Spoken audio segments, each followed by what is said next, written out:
Hey guys, PMHK here, obviously.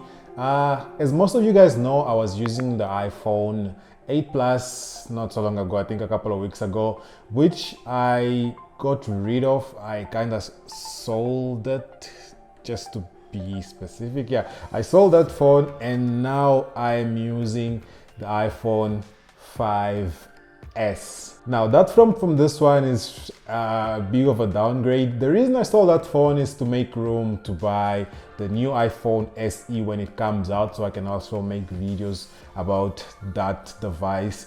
But in the meantime, I'm gonna be using this phone here. This phone here was released back in 2013 together with the iPhone 5C. So the iPhone 5S was released with the iPhone 5C. That's a year after the regular iPhone. And I think this was the first time also Apple launched the gold color on their iPhone series. Now this one that I have here, it actually has an original iPhone 5S cover. It used to be this color here, as you guys can kind of see, but now it actually lost color. It was a leather case, which actually ages nicely. The color is a little bit changed, but yeah, this is the iPhone 5S. As you guys can see, it's really tiny. Look at my hand, it actually covers the whole phone.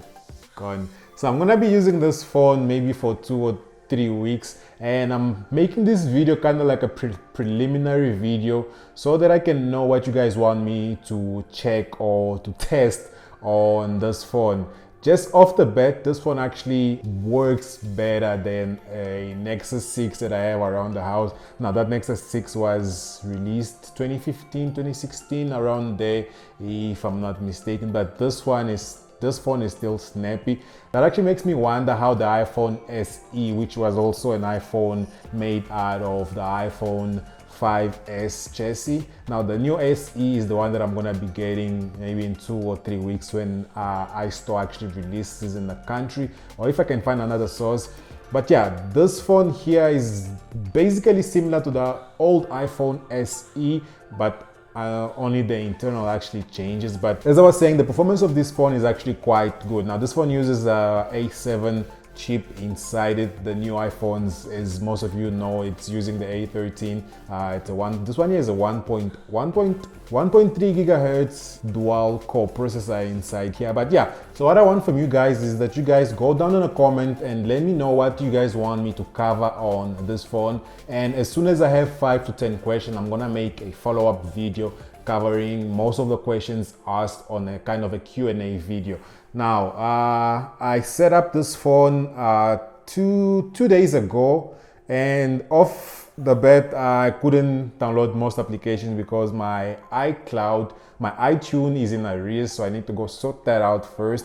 I also don't have WhatsApp, not using WhatsApp. I'm trying to use iMessage, but one thing that one shortcoming that I already found is that most people that I know actually don't use iMessage. Most people use WhatsApp. So I'm thinking of just staying away from WhatsApp altogether until I upgrade to the new phone. Now, the reason I don't have any other iPhone in the house, if you're actually thinking that I have a phone piling up on the house, is that most of the other devices, that includes the iPhone 11 Pro. The iPhone 11 is at least okay, but the iPhone 11 Pro and the iPhone 11 Pro Max, those phones are quite expensive, and at the time it really wouldn't be wise of me to spend that much money on those phones. So I'm not gonna be buying those phones anytime soon. Maybe the iPhone 12 when it comes out. I don't know. You guys can let me know if you guys want me to get that phone when it comes out. Yeah, but maybe that phone I'll get. But for now, I'm gonna be trying this phone out. As I said, let me know down in the comments what you guys want me to cover. And yeah, this is gonna be it for this hopefully quick video. If you're not already subscribed to the channel, make sure you subscribe to the channel. Make sure you click that notification bells button to get notified whenever I upload a video. And I'm gonna catch you guys on the follow-up video of this video or on my next video. Peace.